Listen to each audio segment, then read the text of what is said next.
Baik Ibu-Ibu, Bapak-Bapak, mohon perhatian semuanya. Assalamualaikum warahmatullahi wabarakatuh. Pada malam hari ini kita mengisi waktu sebelum Isya nanti ada tausiah dari Bapak Hasanuddin Sinaga. Kebetulan beliau hari ini memberikan waktu yang cukup buat kita. Alhamdulillah Bapak matur nuwun. Sudah lama nggak ketemu beliau ini sejak di musola kemarin. Terima kasih Pak Sinaga. Terima kasih kepada semua hadir dari tim Kataman Musola, kemudian juga dari bapak-bapak ibu tetangga dan juga saudara-saudara semuanya, ibu-ibu yang terutama yang ada di dalam dari keluarga juga. Terima kasih banyak sudah hadir. Dan tentunya anak-anak saya juga ada di sini, Pak Sinaga, ada sama juga. Jadi kita ini sebetulnya ingin memberikan kesempatan buat Pak Sinaga untuk memberikan tausiah kepada kita berkaitan dengan sudah lebih dari 7 hari, yang mungkin sekarang malah hari ke-9 sebetulnya, 9 dari meninggalnya istri saya, almarhumah Ibu Sri Kusumawardhani. Dan insya Allah semuanya itu memang karena Allah ya Bapak ya, semuanya itu mungkin ya kita yang bisa mendoakan sekarang. Dan tentunya temanya kami serahkan kepada Bapak sesuai dengan semangat yang sedang kita coba tumbuhkan, terutama terkait dengan bagaimana kita menghadapi kematian atau kepergian, kemudian keikhlasan kita juga gitu ya. Maksud kita tidak banyak ini Bapak Ibu, jadi kita manfaatkan sebaik-baiknya sambil menikmati hidangan ala kadarnya. Terima kasih. Moga Bapak silakan.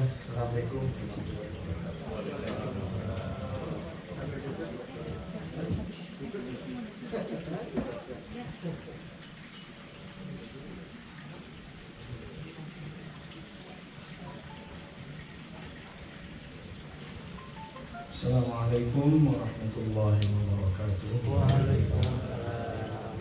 Alhamdulillahirabbil alamin, wassalatu wassalamu ala asyrafil anbiya'i wal mursalin sayyidina wa maulana Muhammadin wa ala alihi wa ashabihi ajma'in. Rabbi shrah li sadri wa yassir li amri wa hlul 'uqdatam min lisani yafqahu qawli. Rabbi a'udzu bika min hamazati syayatin wa a'udzu bika rabbi an yahdurun. Yang sama-sama kita muliakan Bapak Imam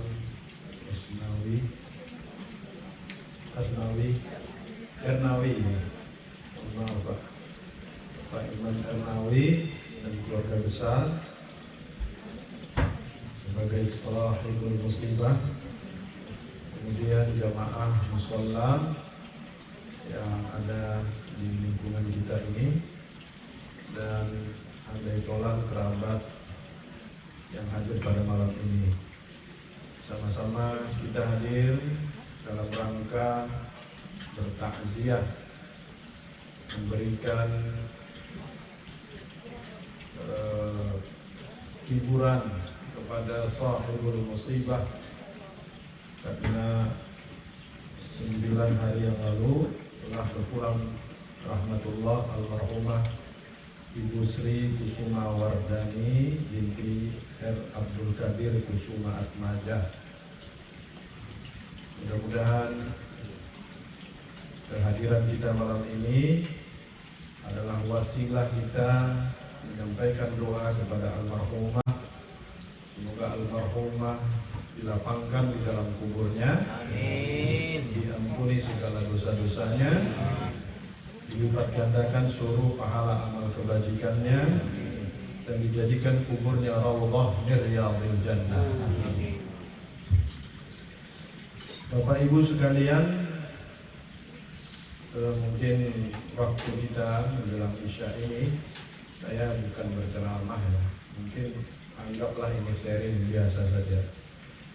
Kan kewajiban kita watawassaw bil haqq watawassaw bis sabr. Jika ada keluarga kita, kerabat kita, saudara kita yang mengalami musibah, maka kita saling menasehati. Belum tentu yang menasehati itu lebih baik daripada yang dinasehati. Dan belum tentu yang menasehati itu bisa melakukan apa yang dia katakan. Ya, ada satu kisah, ya, ketika seorang ibu sedang meraung-raung di atas kuburan, ya, karena berpulangnya keluarga dia. Kemudian Nabi datang dan menasehati, sabarlah. Tapi perempuan itu tidak mendengarkan dan terus meraung.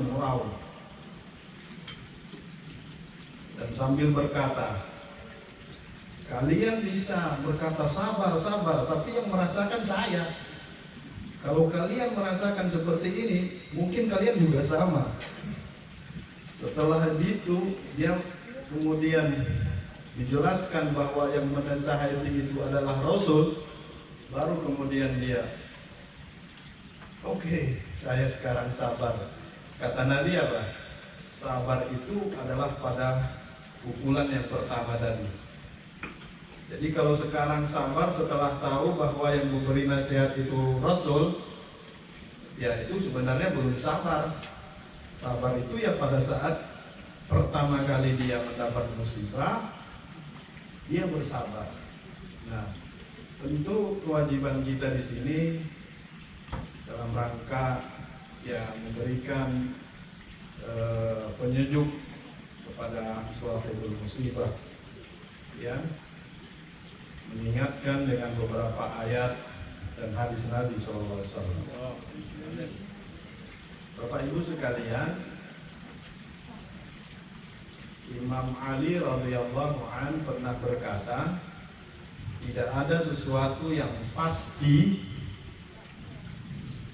yang sering dilupakan oleh manusia, yaitu mati. Ada sesuatu yang sangat-sangat pasti, tapi itu sering dilupakan manusia, itu adalah mati. Sebaliknya, ada sesuatu yang pasti dia tinggalkan, tapi itu yang selalu dia ingat-ingat, yaitu dunia. Makanya begitu kita mendengar saudara kita, ibu kita, almarhumah, atau siapapun, begitu malaikat maut mencabut ruhnya, maka kita akan berkata, atau kita dengar pengumuman, telah meninggal dunia si fulan bin si fulan. Kelihatannya bahasanya simple, sederhana.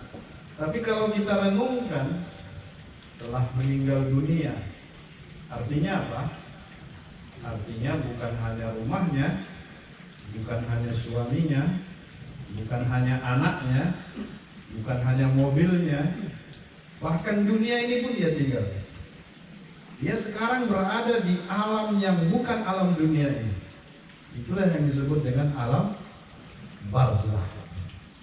Karena itu dalam sebuah syair, mungkin Bapak juga hafal kali ini, ya, lagu dunia bukan tempat tinggal, tapi tempat meninggal. Itu kan ada lagu tuh, dunia bukan tempat tinggal, tapi tempat kita meninggal. Jadi jangan kita menganggap bahwa ini tempat kita. Tempat kita bukan di sini. Ini tempat kita meninggal. Tempat tinggal kita di sana. Ya kan? Dan itu yang terjadi kepada ibunda kita, Ibu Sri Kusumawardhani. Dan ini pasti akan terjadi kepada kita semua juga. Ya. Makanya di dalam Al-Qur'an itu ada kosakata yang menunjukkan mati. Di antaranya wafat. Allahu yatawaffal anfusa hina mautiha. Kita mendengar kata wafat. Itu digunakan Al-Quran untuk menunjukkan kematian. Tapi Al-Quran juga menggunakan kata ajal. Fa idza jaa ajaluhum la yastakhiruna sa'atan wa la yastaqdimun. Apabila sudah datang ajal, apa yang dimaksud dengan ajal? Batas waktu. Ajal itu batas waktu. Kalau Bapak datang ke satu tempat ngontrak rumah, itu kan ada batas waktu, Pak. Apa mau selamanya di situ? Ada kontraknya kan? Berapa tahun? Nah, begitu sampai batas waktu, itu yang disebut ajal. Berarti kita di dunia ini juga kontrak. Ada batas waktu. Itu digunakan Al-Quran, ajal. Ada lagi kata roji'un. Makanya tadi ayat inna lillahi wa inna ilaihi roji'un. Roji'un dalam ayat ini berarti kematian. Ya. Makanya roji'un itu artinya kembali, pulang kampung. Ya. Kalau kita Idul Fitri, kita lihat tradisi pulang kampung. Ya. Itu dalam Al-Quran pulang itu juga berarti kematian. Ketika kamu pulang dan kembali kepada Tuhan.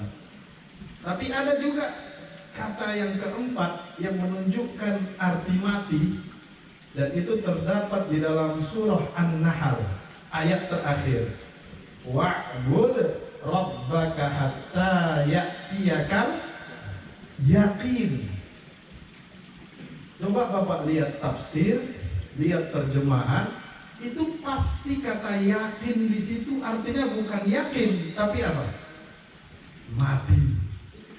Mengapa mati disebut dengan yakin? Mengapa ayat itu menyebut kematian dengan yakin? Kenapa, Pak? Karena pasti. Kalau saya tanya satu-satu, Bapak pasti mati nggak? Pasti. Tanya lagi Ibu, pasti mati nggak? Yakin, Mbak. Mati itu yakin. Makanya kata Imam Ali, tidak ada sesuatu yang pasti, tapi sering kita lupa, yaitu mati. Nah, karena itu kita malam ini berada di sini dalam rangka takziah, maka ada beberapa hal yang kita harus ambil hikmahnya. Hadis Nabi mengatakan kafa bil mauti wa'idho. Cukuplah kematian itu menjadi pelajaran bagi orang-orang yang hidup. Kematian adalah nasihat yang diam. Kalau ceramah ini nasihat yang berbicara. Tapi kalau kematian itu nasihat yang diam. Kita lihat ada orang meninggal, tubuhnya diberi kain kafan, dimandikan, masuk ke liang kubur. Kalau kita dalam keheningan melihat itu dengan hati yang jernih, itu luar biasa. Itu nasihat yang diam untuk kita. Walaupun si mayit tidak berkata, tapi itu nasihat yang diam untuk kita. Nah, saat ini almarhumah sudah berada di alam barzakh. Mungkin ada yang bertanya-tanya, bagaimana keadaan beliau di sana? Tenangkah dia? Dirahmatikah dia?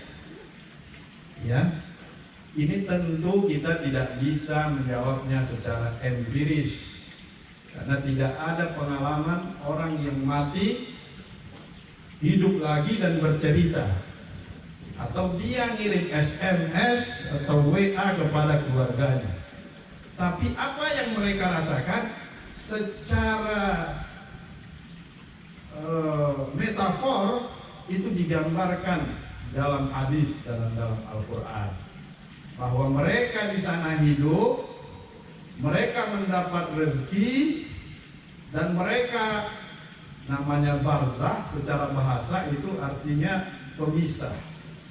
Ya, jadi alam kehidupan kita itu dari alam arwah pindah ke alam rahim pindah ke alam dunia pindah ke alam barzah, alam barzah nanti pindah ke alam kiamat alam akhirat juga masih ada tahapannya, ada mahsyar, ada hisab, ada mizan timbangan, ada sirat, ada surga dan neraka. Jadi kalau kita lihat tahapan-tahapan periodisasi kehidupan kita sedang melakukan satu perjalanan yang panjang sekali.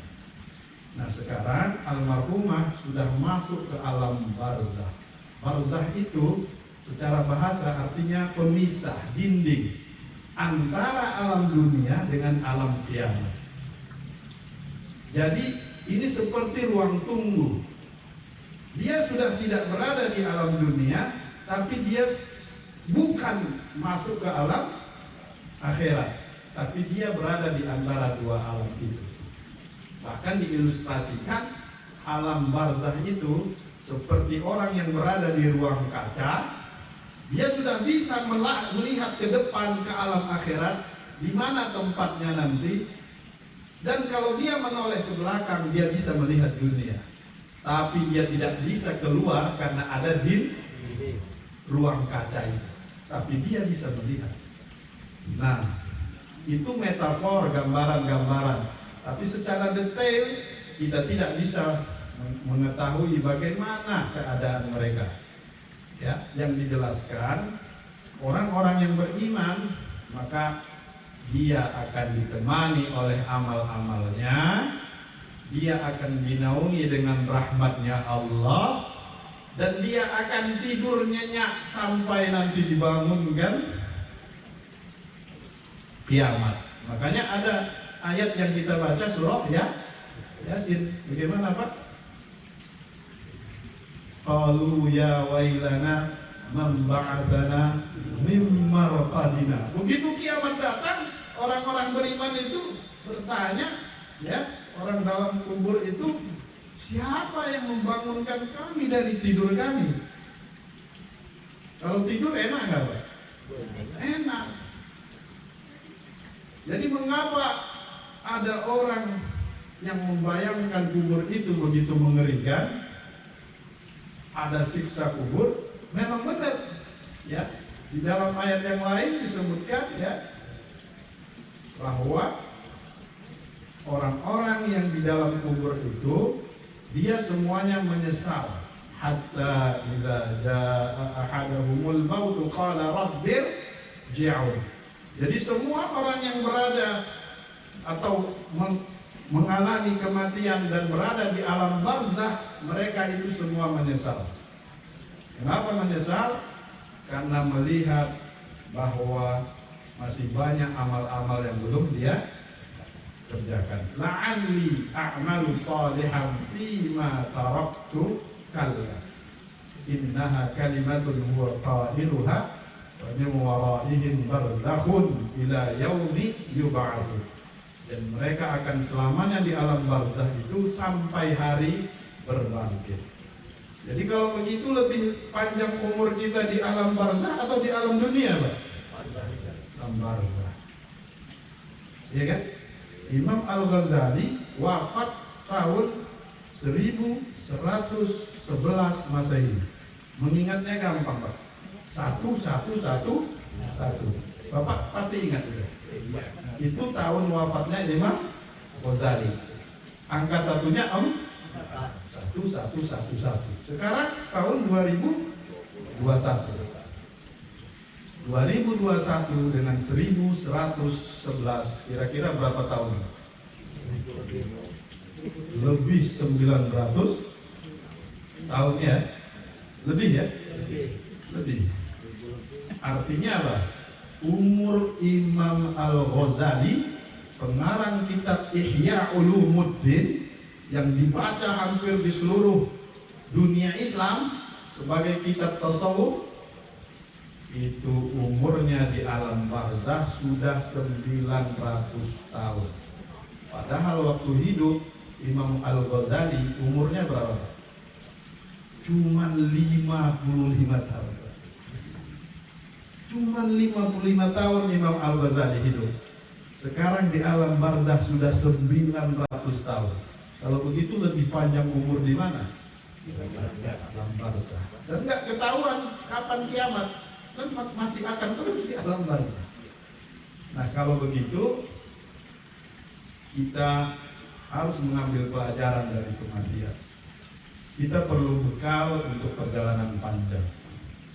Ya, kalaulah perjalanan kita ke Amerika kita butuh uang sekian untuk bekal, pergi lagi ke Jepang sekian, maka tentu perjalanan panjang ke alam barzah, ke alam akhirat yang kita tidak tahu berapa lama, pasti harus lebih banyak lagi bekal yang kita kumpulkan. Ada satu ilustrasi, Pak. Dunia ini ibarat ruang yang gelap. Ya. Dunia ini ibarat ruang yang gelap, seperti kamar yang gelap. Kemudian kita dihadapkan ke ruangan itu dan dikasih perintah, ambillah semuanya untuk bekal kalian. Tapi apapun yang kalian ambil, kalian pasti menyesal. Akhirnya ada yang tidak mau mengambil karena dia berkata, untuk apa saya ambil? Ada yang mengambil cuma satu, ada yang mengambil agak banyak sedikit, ada yang mengambil banyak sekali. Tapi ujung-ujungnya semuanya menyesal. Begitu di alam barzah, mereka baru melihat bahwa yang mereka ambil itu adalah berlian-berlian. Yang tidak mengambil menyesal. Ya mbok saya ambil satu, masa saya tinggal ambil berlian. Yang sudah ambil 10 menyesal. Mengapa cuma 10 yang saya ambil? Yang sudah mengambil 1 karung masih menyesal. Padahal saya masih bisa mengambil 30 karung lagi. Mengapa cuma 1 karung? Itu maknanya bahwa semua orang di alam barzah menyesal setelah melihat ke dunia. Maka sebenarnya ini pelajaran bagi kita yang masih hidup. Orang-orang yang di alam barzah itu semuanya bercita-cita ingin hidup kembali walaupun 1 menit. Makanya kita baca di dalam surah Al-Munafiqun, wa anfiqu mimma razaqnakum min qabli an ya'tiya ahadakumul maut fayaqula rabbi laula akhartani ila ajalin qaribin fa asaddaqa wa akum minas salihin. Salah satu penyesalan orang-orang yang sudah meninggal dunia, dia berkata kepada Allah, ya Allah, undurkan waktu kematian saya ini 1 menit saja, ajalin qarib, sebentar saja. Untuk apa? Fa'as-saddaq, aku mau sedekah. Ternyata penyesalan orang-orang yang sudah di alam barzakh ingin hidup kembali ke dunia, mereka ingin melakukan amal. Di ayat ini disebut amal yang ingin dia lakukan itu adalah sedekah. Mengapa sedekah? Ulama menafsirkan bahwa sedekah ini bisa meringankan siksa kubur. Yang kedua tafsirnya, karena amalan yang paling gampang, yang paling sederhana, yang tidak membutuhkan waktu apa Pak? Sedekah. Misalnya ada orang meninggal, dia minta hidup 1 menit, hidup dia panggil keluarganya, kasih saya cek, dia teken cek 3 miliar untuk pembangunan masjid. mati lagi. Bisa nggak? Bisa nggak? Bisa kan? Bisa tapi jarang. Ini maksud saya menggambarkan mengapa ayat itu menyebut sedekah. Karena yang realistis yang bisa dikasih kesempatan untuk beramal yang paling ringan tapi besar manfaatnya sedekah. Kalau dia bilang, bangunkan saya sebentar, saya mau sholat. Sholat 10 menit. Apalagi kalau puasa. Apalagi haji, wah lama sekali, itu bukan sebentar. Maka ayat itu sangat realistis, mengatakan bahwa orang-orang yang di alam barzakh itu semuanya ingin hidup walaupun semenit. Nah, karena itu kaitannya apa amalan-amalan yang dilakukan oleh keluarga yang bisa membantu orang yang sudah meninggal.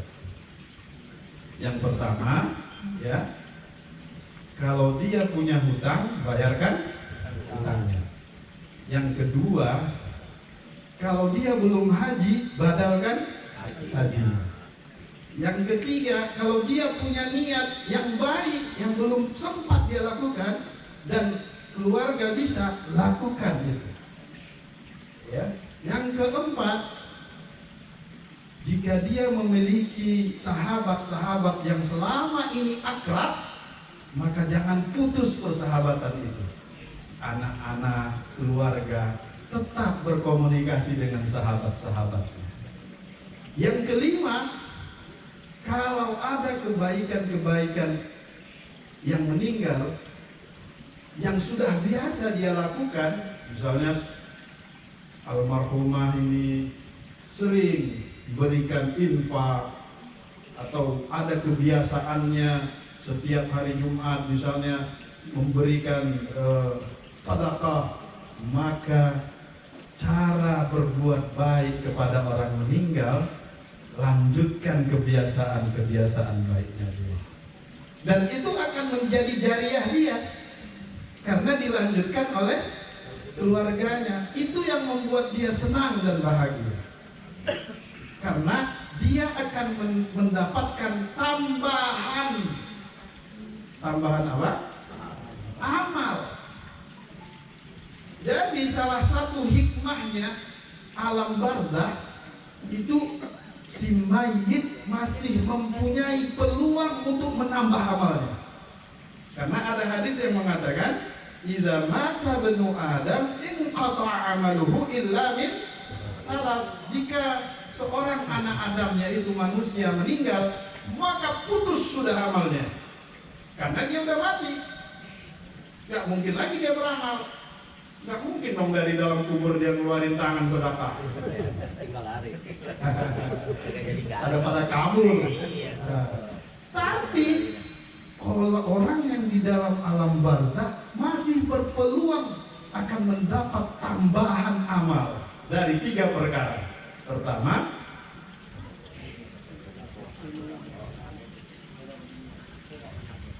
sedekahun jariyah, sedekah yang mengalir.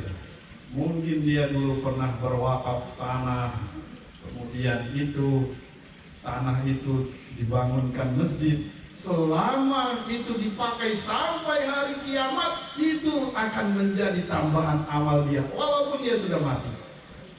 Yang kedua, ilmun yuntafa'u bih. Mungkin dia mendidik anaknya salat, mendidik anaknya agama, anaknya itu kemudian mendidik cucunya dan seterusnya. Selama anak-anaknya, keluarganya melakukan kebaikan, itu mengalir karena anak langsung hubungannya. Yang ketiga, doa anak yang soleh. Nah, makanya bagaimana cara kita berbuat baik kepada orang yang meninggal itu tadi, ya. Kalau ada kebiasaan-kebiasaan baiknya, lanjutkan. Yang terakhir, yang keenam, bersedekahlah dengan mengatasnamakan dia. Apakah itu pakai harta si mayit atau harta kita sendiri, tapi itu kita niatkan untuk si mayit, itu menjadi tambahan amal. Maka orang yang di alam barzah itu seperti orang yang sedang menunggu. Digambarkan ada dua yang dia tunggu. Dia menunggu hari kiamat. Yang kedua, dia menunggu kiriman. Kiriman apa, Pak? Kiriman amal, kiriman doa dari orang yang hidup. Dalam riwayat dikatakan ada seseorang di alam barzah itu, dia duduk santai, tapi yang lain berlarian, berebut. Begitu ditanya, apa yang mereka rebutkan? Oh, mereka merebut doa. Karena kita kan orang beriman ini, orang muslim ini kan selalu Allahumma fir lil muslimina wal muslimat wal mu'minina wal mu'minat. Itu umum. Jadi itu seluruh ahli kubur dapat semua. Tapi berebut. Karena kan umum. Tapi yang satu ini tenang, gak berebut dia. Mengapa fulan tidak berebut? Katanya, gak usah berebut, saya sudah dapat kiriman langsung, ada alamatnya. Makanya sebagian ulama mengatakan begitu kita berkirim doa, sebut namanya. Makanya di tradisi Betawi ini itu disebut, Pak. Kadang-kadang sampai berlembar-lembar itu. Rupanya mengamalkan ini, pendapat ini. Jadi udah ada alamatnya, seperti orang ngirim paket.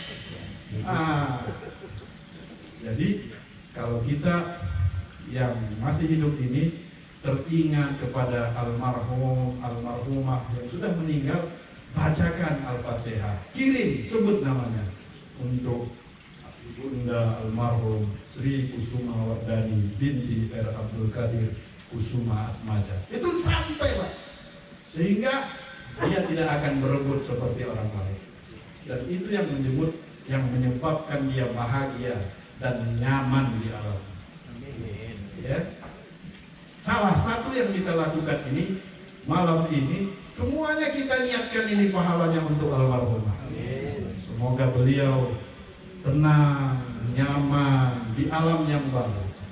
Dan kita wajib berhusnuzon sebagai orang yang beriman. Ya. Di dalam Al-Quran dikatakan orang-orang yang beriman itu fa'amma, orang-orang yang mendekatkan diri kepada Allah, fa'amma in kana minal muqarrabin farauhu wa rayhanu wa jannatu na'im wa amma in kana min ashabil yamin fasalamun laka min ashabil yamin. Jadi kita wajib husnuzon. Almarhumah orang yang baik, beliau wafat dalam keadaan beriman, dan insya Allah beliau akan ditempatkan di tempat yang terbaik, ya kan? Allah Maha Pengasih, Maha Penyayang. Ya. Mengapa kita sering membayangkan alam barzah itu begitu menakutkan? Boleh jadi karena informasi yang kita terima belum komprehensif. Yang kita terima baru yang serem-serem. Tapi kehidupan di sana, ya, itu suatu kehidupan, ya. Bapak pernah mimpi kan, Pak, ya? Sering ya? Begitu kita bangun dari mimpi kita, ya, bagaimana kita rasakan? Bahwa yang enak itu yang di mana ya? Setelah kita bangun, ya kan? Nah, orang-orang yang pindah ke alam barzakh sekarang, dia juga merasa bahwa selama ini dia masih bermimpi. Bahwa kehidupan yang sebenarnya, yang kita rasa ini sebenarnya, itu mimpi bagi orang-orang yang sudah di alam barzakh. Justru kehidupan itu yang sekarang dia alami.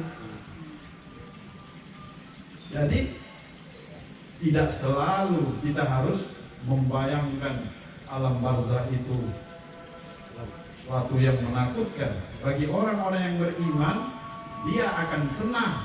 Makanya disunnahkan menyegerakan mengubur mayit bagi orang yang beriman. Karena dia akan langsung merasakan nikmatnya ya kehidupan di alam yang baru. Nah, selanjutnya yang terakhir, bagaimana caranya kita mendoakannya?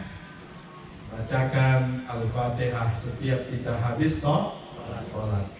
Kirim langsung kepada yang berulang, sebut namanya dan doakan, Allahumma ighfir laha warhamha wa'afiha wa'fu anha. Ya Allah, kalau tidak apa bahasa Indonesia, ampunilah almarhum, maafkanlah kesalahannya ya, dan tempatkanlah dia di tempat sebaik-baiknya. Nah, karena sudah azan, maka mungkin ini saja yang bisa saya sampaikan ya.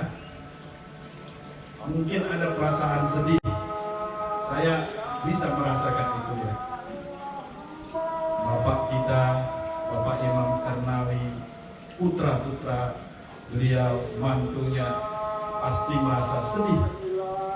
Tapi itu juga dirasakan oleh sahabat-sahabat Nabi SAW. Kalau sekelas sahabat Umar bin Khattab saja bisa sedih ketika Nabi wafat, sampai mengatakan, siapa yang berani mengatakan Muhammad mati akan penggal dia. Itu karena apanya? Karena belum siap atau belum sampaikan dia cintanya kepada Nabi SAW sampai dia lupa ayat. Akhirnya Abu Bakar As-Siddiq mengatakan dan membacakan ayat, wa ma Muhammadun illa rasul qad khalat min qablihir rusul afa in mata aw qutila qalabtum ala aqabikum. Nah, Nabi Muhammad itu adalah rasul bagaimana rasul-rasul terdahulu, dan rasul-rasul terdahulu itu juga wafat, dan Nabi Muhammad pun wafat. Mendengar ayat itu baru Umar bin Khattab tenang. Ternyata kecintaannya yang luar biasa sampai seolah-olah tidak terima bahwa Nabi Muhammad wafat. Itu Umar bin Khattab. Maka bagaimana kita yang manusia yang bukan sahabat, ya kan? Maka wajar kalau ada kesedihan, wajar kalau ada kehilangan. Itu disebut ya sebagai bagian dari kemanusiaan. Manusia itu kadang sedih, kadang senang, ya, dan seterusnya. Tapi yang dilihat oleh Allah itu adalah bagaimana respon yang kita lakukan ketika kita mendapatkan kesedihan itu. Apakah kesedihan itu berdampak positif, kita lebih zikir kepada Allah, kita mendoakan almarhumah, atau dampaknya justru yang tidak baik? Jadi apa namanya? Putus asa, kecewa, menyalahkan diri sendiri dan galau. Semua orang akan menerima musibah, tapi yang membedakan bagaimana respon mereka terhadap musibah. Dan yang dilihat oleh Allah itu adalah responnya. Kalau musibahnya itu sama semua. Kita kena musibah yang besar nih, apa ini? Covid. Udah hampir 2 tahun nih. Musibahnya sama, tapi responnya beda-beda. Ada yang kesal, ada yang putus asa, ada yang depresi, stres. Tapi ada yang melihat ini, oh ini tanda-tanda Allah ingin menaikkan derajat saya. Kalau saya sabar, maka Allah akan bersihkan saya dari dosa-dosa saya. Allah ingin saya kembali kepadanya dengan dosa yang terhapus. Dan salah satu cara Allah menghapus dosa-dosa adalah dengan menimpakan musibah. Jadi kalau dia melihat ke situ, COVID ini bagi dia apa? Wah, ini cara Allah menghapus dosa dia. Yang penting selama COVID ini dia sabar aja, nggak usah ngomel-ngomel, jalanin aja, bener Pak? Itu menghapus dosa dia. Allah ingin nanti dia kembali dengan dosa yang terhapus, bersih. Dan ada dosa yang tidak bisa dihapus oleh amalan apapun, tapi dosa itu bisa hilang, dimaafkan Allah karena dia sabar ketika ditimpa musibah. Jadi luar biasa ini sabar. Ada dosa yang tidak bisa dihapus oleh amalan apapun, tapi bisa hilang, Allah maafkan karena selama dia ditimpa musibah, dia sabar. Bahkan dalam riwayat dikatakan ada nanti di akhirat orang-orang yang terheran-heran, kaget. Dia melihat dia diberi surga yang tinggi, VIP. Akhirnya dia komplain, Pak. Saya kan sholat saya kan yang wajib-wajib aja. Puasa cuma Ramadan doang. Ngaji Quran juga pas Ramadan aja. Kok bisa dapat begini? Kata Allah, ini balasan kesabaranmu. Selama kau hidup di dunia, bertubi-tubi, bolak-balik kau menerima musibah.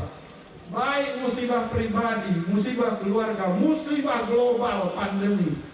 Tapi bolak-balik musibah itu kau terima, kau tidak pernah suudzon kepadaku.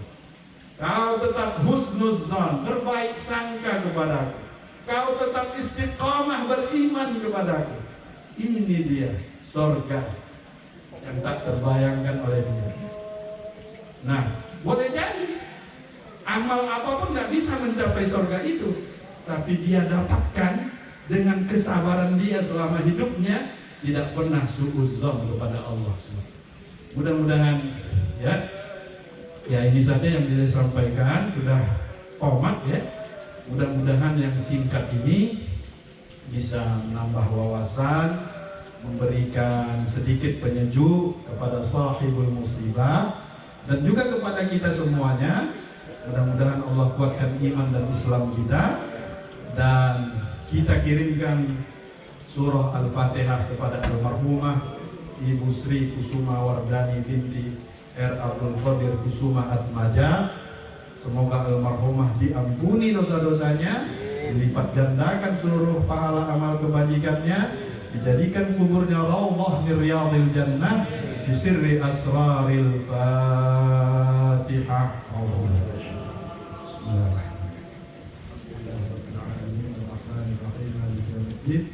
Iyyaka na'budu wa iyyaka nasta'in ihdinas mustaqim shiratal ladzina an'amta 'alaihim ghairil maghdubi 'alaihim waladdallin.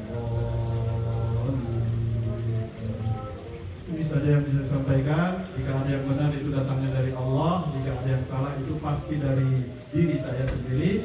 Saya mohon maaf kepada Bapak Ibu sekalian dan istighfar kepada Allah. Astaghfirullahaladzim, subhanakallahumma wa bihamdika asyhadu an la ilaha illa anta astaghfiruka wa atubu ilaik. Wassalamualaikum warahmatullahi wabarakatuh.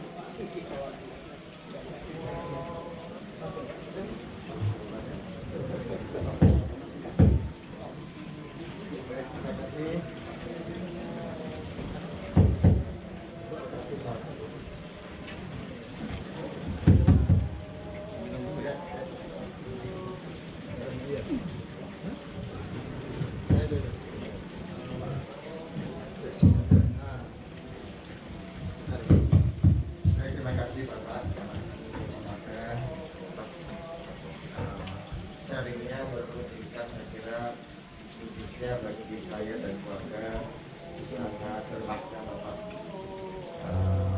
Alhamdulillah kalau bisa hadir di sini mengundang kita, walaupun mungkin lama juga kita tidak komunikasi Pak ya, kemarin gara-gara pandemi juga, iya 2 tahun. Tapi semuanya ini bermakna dan menurut saya mungkin tidak hanya untuk masukan bagi kami keluarga, tapi juga untuk saudara-saudara yang ada di sini. Dan terima kasih Bapak. Alhamdulillah kita bisa, saya kira kita akan dengan rekaman ini kita bisa mencatat semua kata-kata mutiara Bapak tadi. Kita bisa lanjutkan dengan persiapan untuk sholat isya. Oke. Terima kasih. Monggo persiapan isya dulu. Terima kasih. Monggo Pak Aris.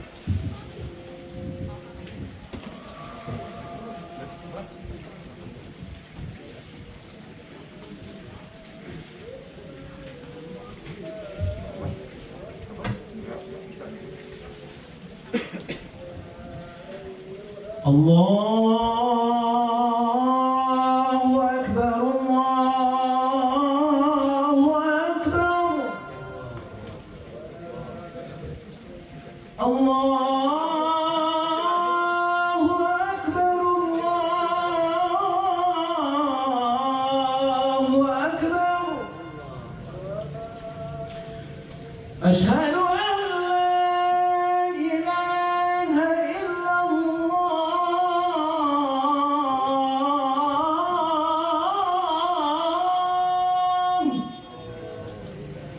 أشهد أن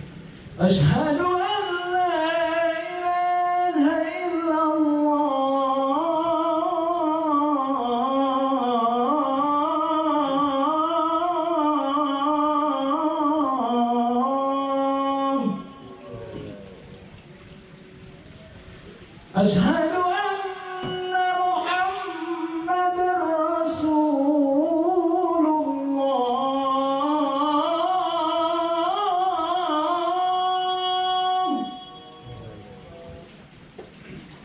أشهد أن محمدًا رسول الله حي على الصلاة حي على الصلاة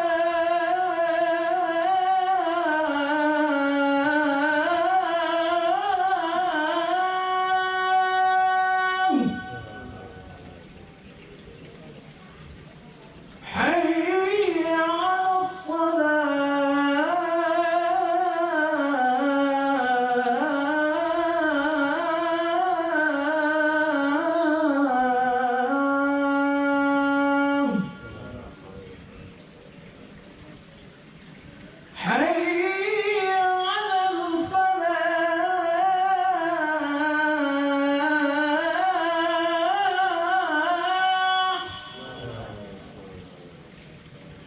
حي على الفلاح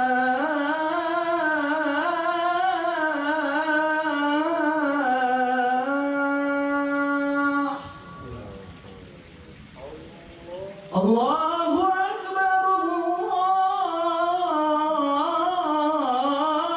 أكبر لا إله إلا الله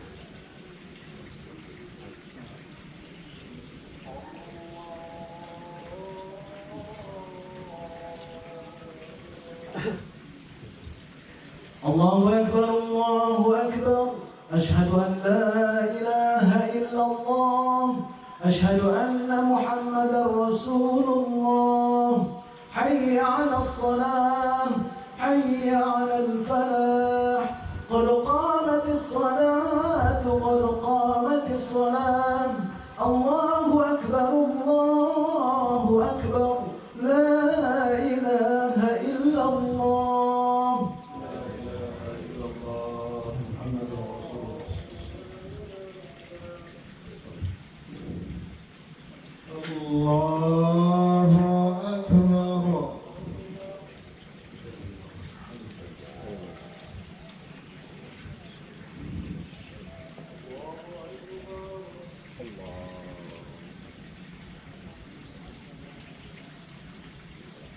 بسم الله الرحمن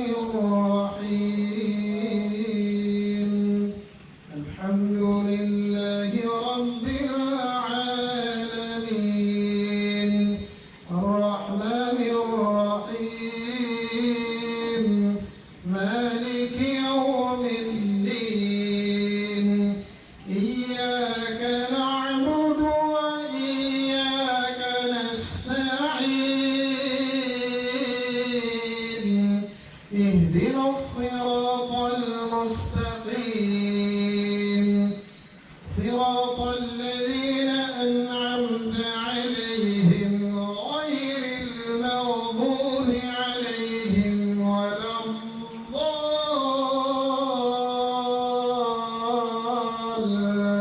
الضالين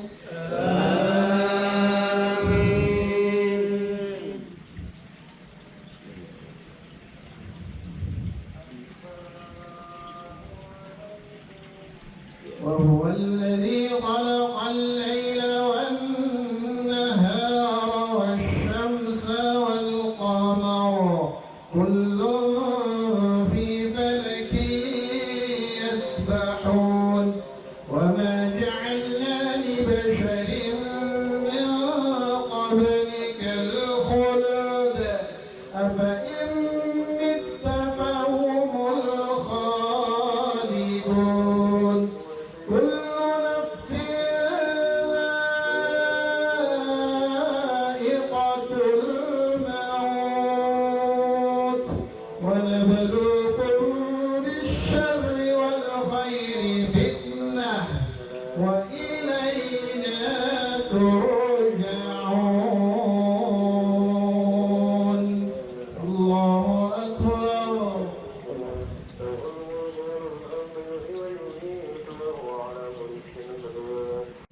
سمع الله لمن حمده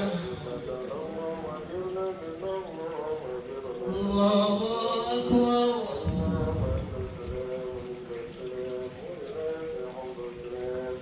الله أكبر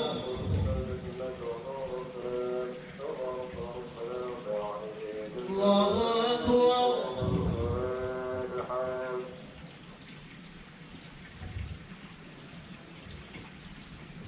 الله أكبر بسم الله الرحمن الرحيم الحمد لله رب العالمين الرحمن الرحيم مالك يوم الدين إياك نعبد وإياك نستعين اهدنا الصراط المستقيم صراط الذين أنعمت عليهم غير المغضوب عليهم ولا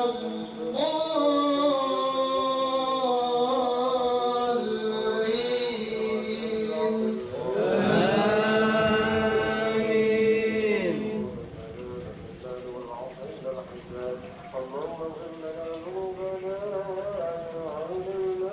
بسم الله الرحمن الرحيم إذا جاء نصر الله والفتح ورأيت الناس يدخلون في دين الله أفواجا فسبح بحمد ربك واستغفره إنه كان توابا الله أكبر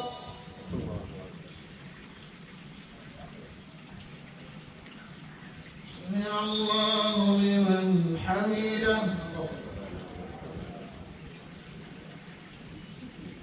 الله أكبر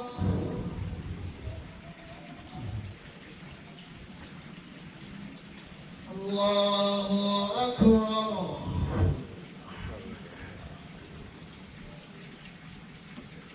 الله أكبر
حميده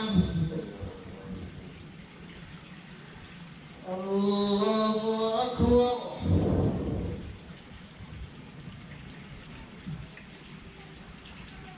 الله أكبر الله أكبر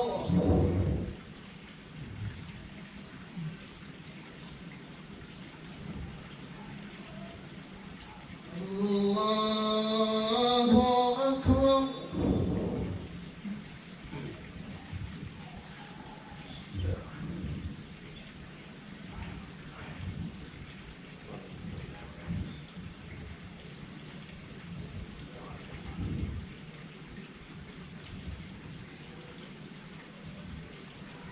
الله أكبر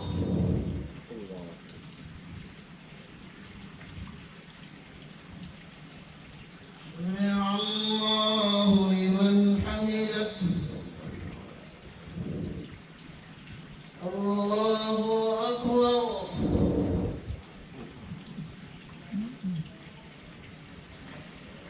الله أكبر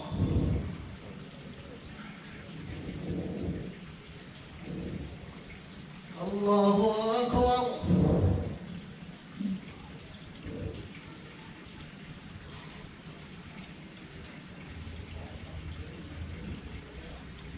الله أكبر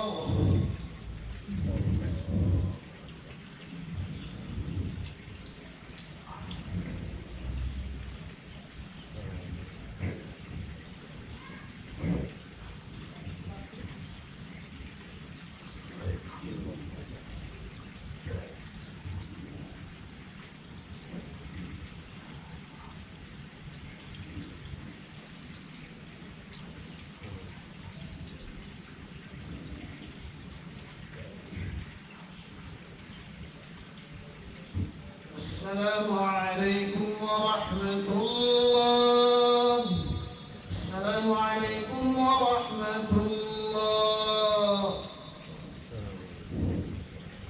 أستغفر الله العظيم أستغفر الله العظيم أستغفر الله العظيم الذي لا إله إلا هو الحي القيوم وأتوب إليه من جميع المعاصي ولا حول ولا قوة إلا بالله العلي العظيم الفاتحة